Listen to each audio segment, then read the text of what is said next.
Hello everyone. My name is Anujindal and I welcome you to this channel. I've been talking about answer writing for quite a while, and today I want to take it further and not just talk about answer writing in general, but pick up the answers written by toppers in the recent years and tell you how have their answers been different from other students. What is unique in their answer writing that brought success to them? By understanding their approach towards this examination, it'll be much easier for you as well to copy their approach, to apply their approach, and to bring success to your career as well. UPSC Civil Services is one area where getting the right feedback becomes very difficult.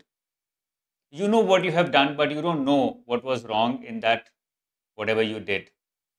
And UPSC also does not tell you what wrong you did in your examination. By analyzing toppers' answer sheets, it will be much easier for you to understand where have you gone wrong, what is it that the toppers have done right, and how can you also do the same. Let us begin. In today's session, I will be talking about the answer sheet of Ishita Kishore, who has achieved rank 1 in Civil Services exam 2022.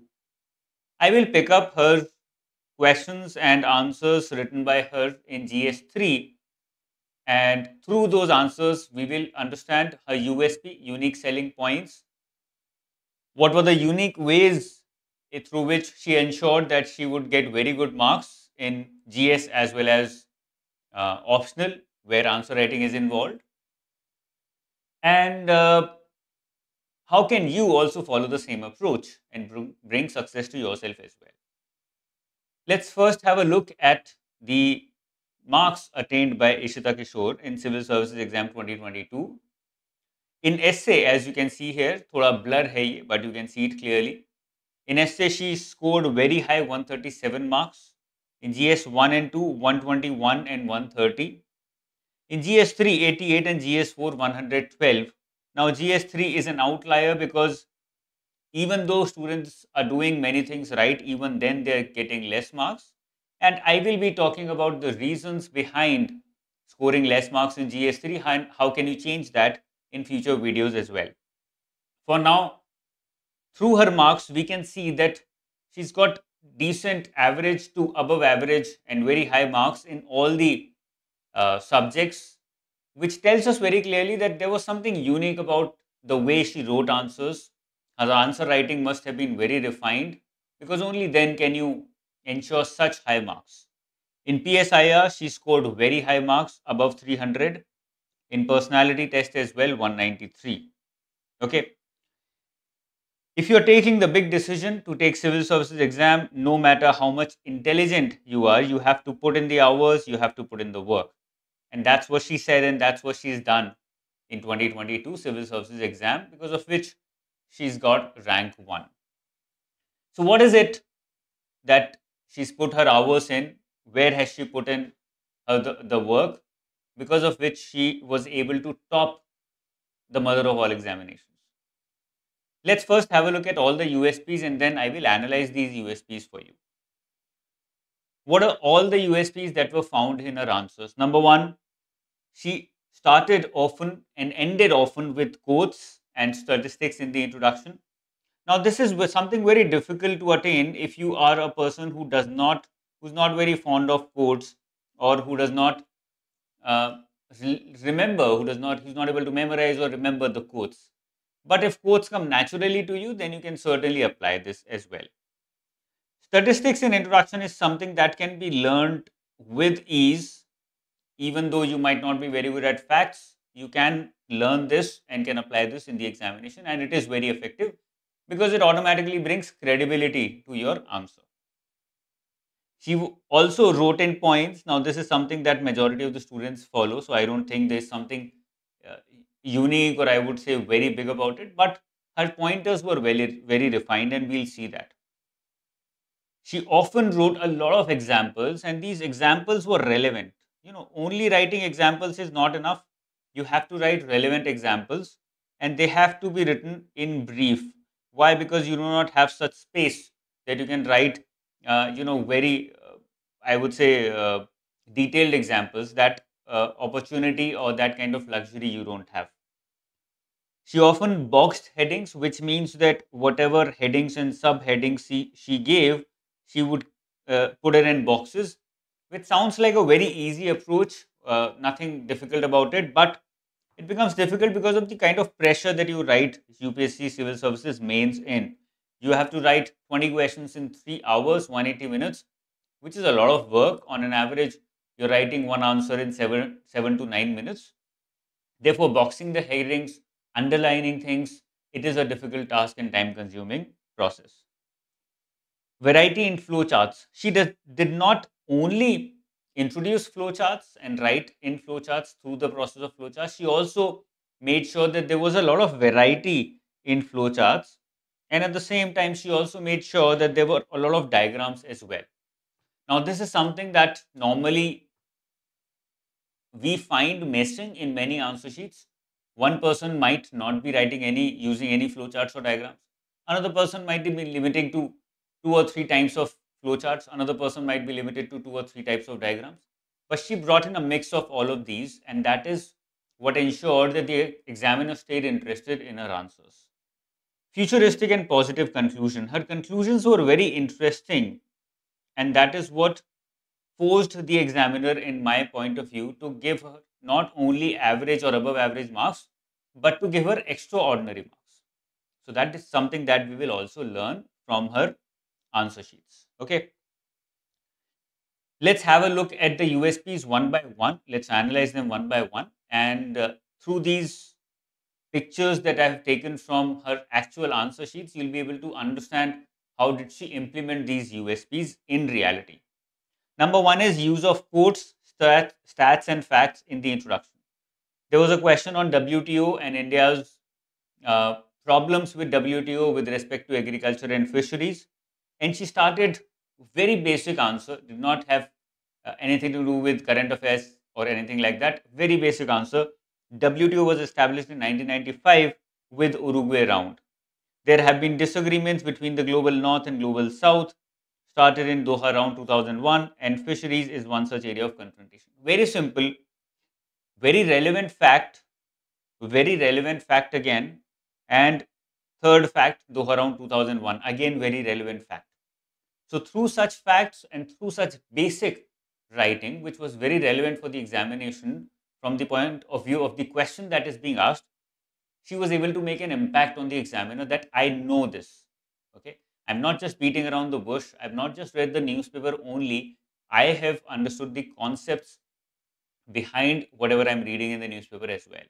Let's have a look at another one where she used a quote: growth without inclusion is meaningless. Inclusion without growth is unsustainable.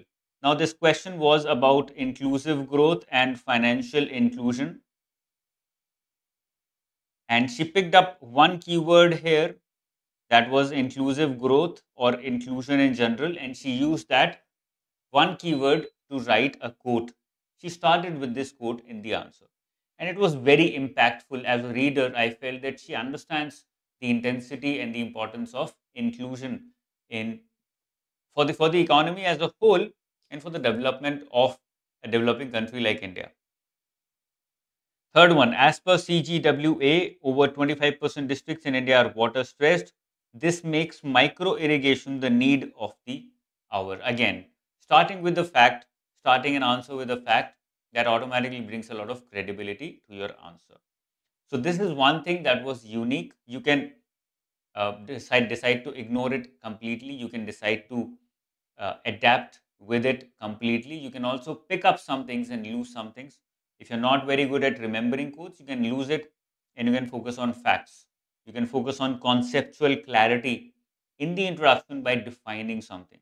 So, this is something that she used that I believe brought in a lot of interest from the examiner's point of view. Let's have a look at the second one. The second one says answering in points, Roman numbers. Now, we all know that answering in points is the way to go when we are preparing for when we are writing answers in general studies. But what happens often is we tend to repeat points, number one, or we tend to make points out of irrelevant stuff. Yes, because we want to provide multiple dimensions, either we tend to repeat points or we create points out of nowhere. Not only did she write in points, but she made sure that every point of hers was relevant and there was no repetition or minimal repetition. Some repetition I found at times, but it was very minimal compared to various other answer sheets. For example, here, per drop more crop with micro irrigation techniques, ensure har khet ko pani via equitable access, complement efforts under integrated watershed management program, crop alignment for water stressed areas. As you can see here, example being put in, shifts focus from land productivity to water productivity. These are all multiple dimensions that she's used in her answer, and using points, she made sure that every point was visible to the examiner.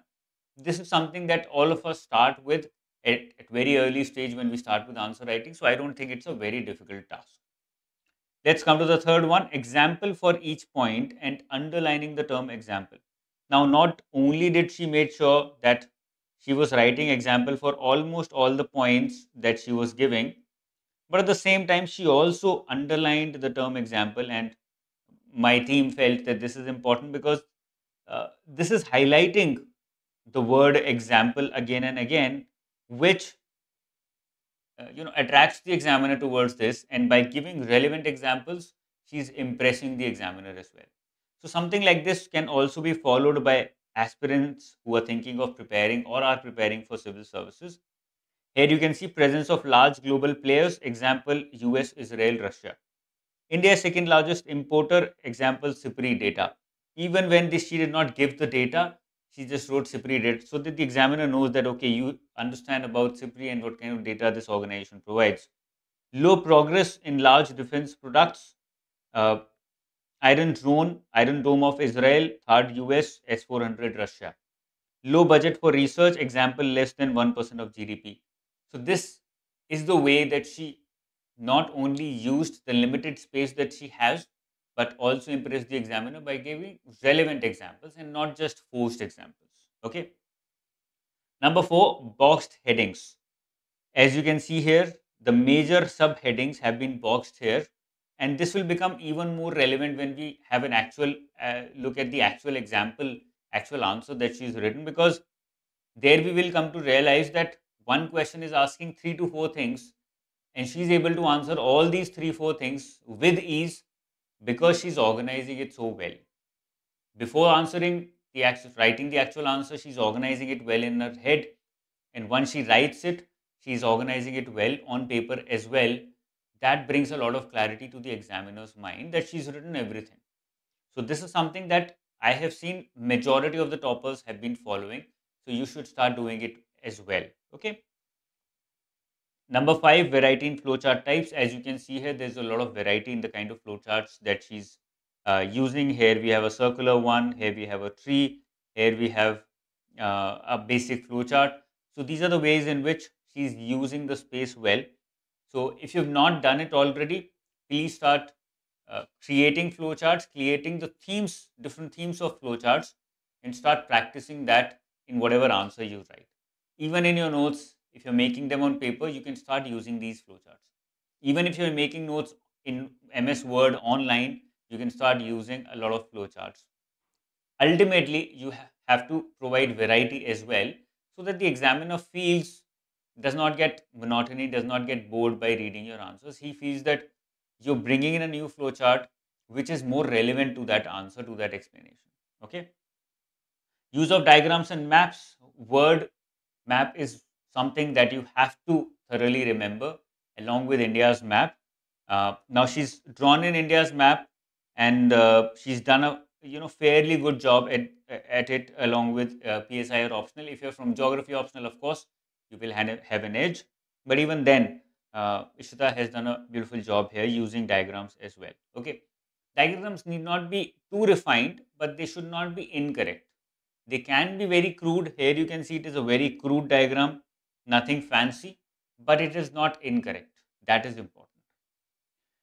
Last USP, futuristic and positive conclusion. This we will see further in her answers as well. Her conclusions have been more futuristic and optimistic, not just a summary of whatever has already been written in the entire answer, but her conclusions were bringing something new to the table in that answer, and that is what differentiated her as well.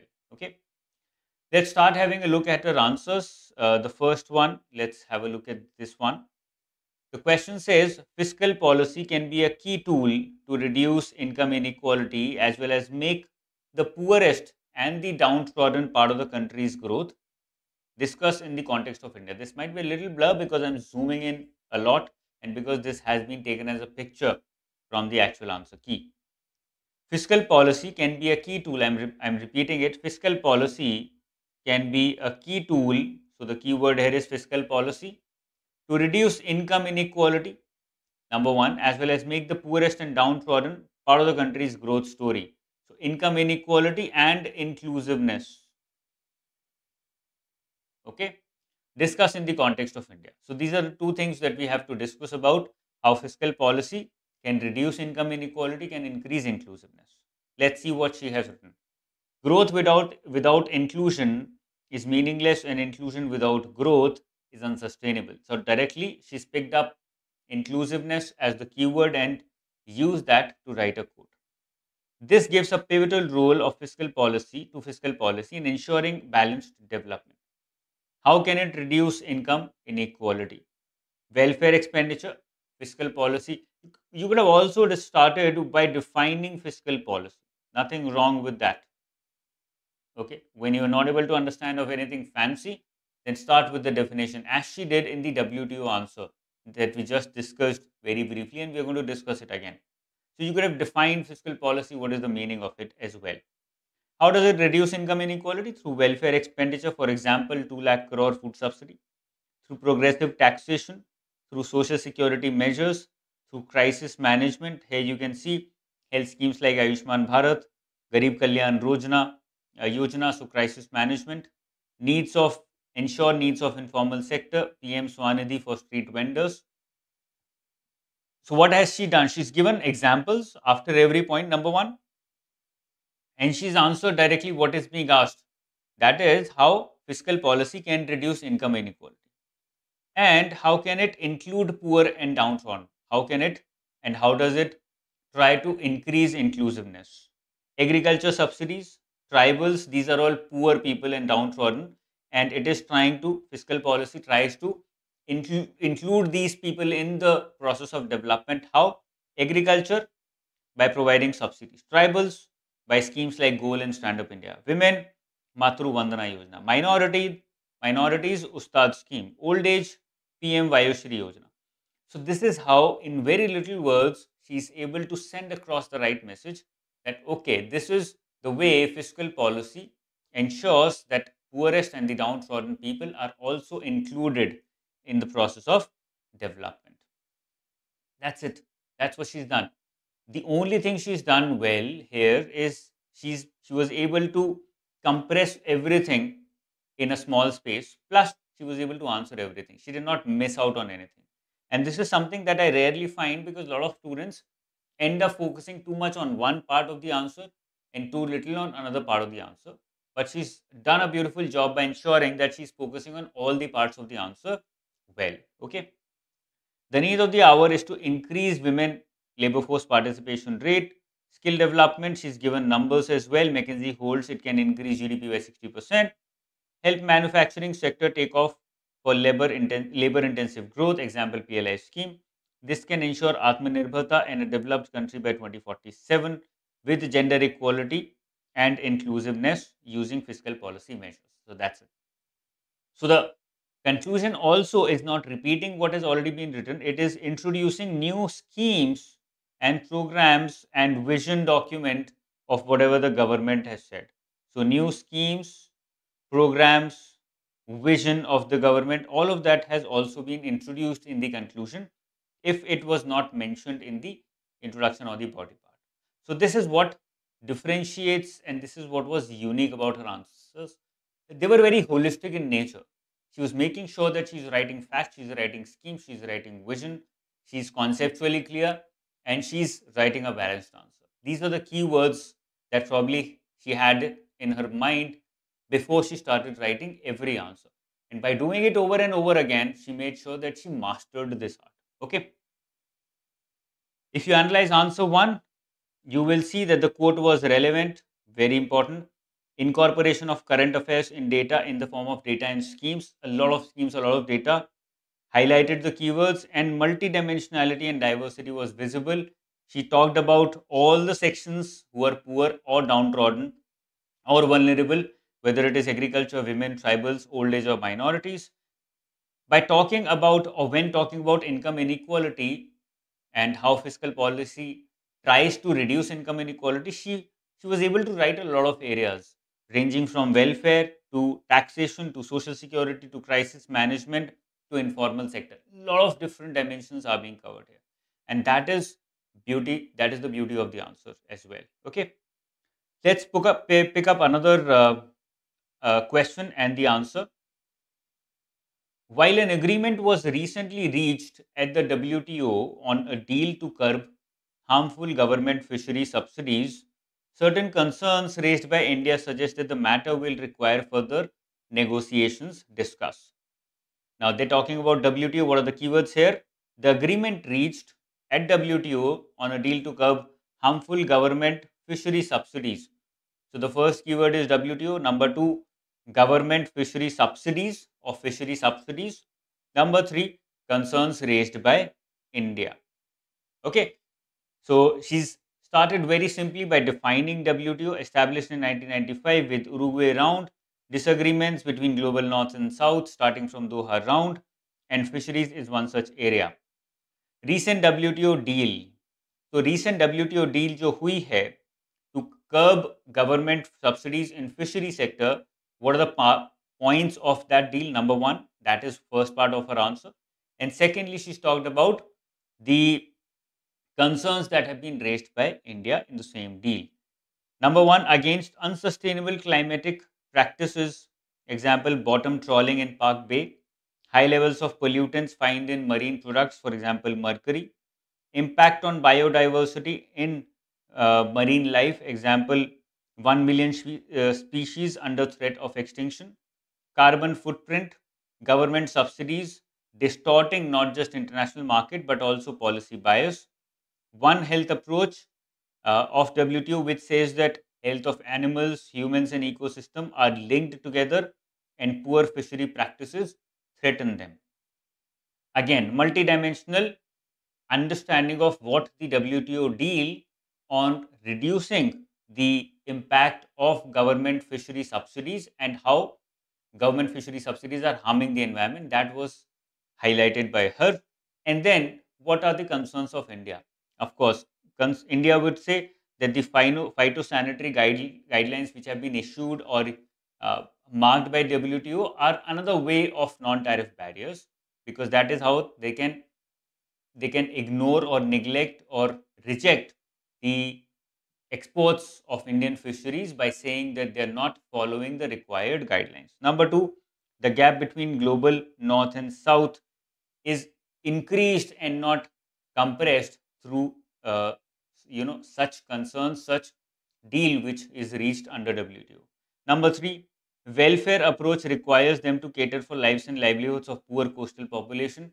India says that we have to provide such support to the poor people, poor fishermen, because otherwise they will not survive.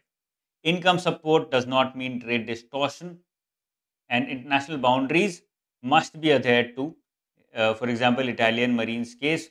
So she's highlighted by saying that India has this concern that other countries around India have been violating their marine boundaries and fishing in their borders, uh, in their territory. And there should be something by WTO on these lines as well. And instead of taking bilateral issues to WTO, India said that they should be resolved between these two countries or multiple countries only, rather than taking everything up to WTO. So, according to her, the need of the hour. Now, this is the conclusion, where this conclusion and is positive as well as futuristic in nature, saying that, so she's not only talked about Doha principles but Nairobi package as well. And that is how she's made sure to send across the message that she knows about these things and she's read about WTO in detail. Okay. So, what was the basic takeaway from this answer? The first takeaway that I could find was the balance. Now, it's a very long question with multiple questions being asked, and she was able to satisfy every part of the question well. Okay. Number two, content is king. The background information that she provided in the form of the deal reached in WTO and the concerns raised by India, those are technically very, very sound. This is something that we rarely find. You might be able to write one or two concerns, one or two points, but writing 5 to 6 points, which are all different, nothing is made up, that is very difficult very often. Interconnectivity, where she gave the example of Tendulkar committee, that was difficult because she talked about Tendulkar committee here when she was talking about the poverty in India. Poverty in India 22% as per Tendulkar committee. So what she's done is she's connected poverty, the concept of poverty and the facts on poverty with something like fishery sector that is being talked about here, and targeted answer to a difficult question. Now this is a long question wherein it's very easy to get lost and to write what is not being asked. But she made sure that she did not get distorted, she did not get distracted, and she wrote what was being asked, specifically wrote that only and nothing else. Now, this is also one of the major arts that you have to learn. I remember uh, Vajiram K. Ravindran sir he used to say long time back that UPSC examiner is not trying to know what you know, but he's trying to figure out and understand whether you have written what is being asked or not. So do not write what you know, but write what is being asked in the exam. And she's done that. Very little number of students are able to do it because all of us know so much. हमारी गलती नहीं है. We know so much that we try to write everything that we know. In that process, we fail to write what is being asked in the exam. In that question, what is being asked. So make sure that you're focused on what is being asked only. Okay. Next one, the adoption of open network for digital commerce is expected to make e-commerce more inclusive and accessible for consumers. Now, normally students will take this as one keyword only. This is where she differentiated herself. ONDC is first keyword. Inclusive e-commerce is another keyword, right? The third keyword here is accessibility of consumers.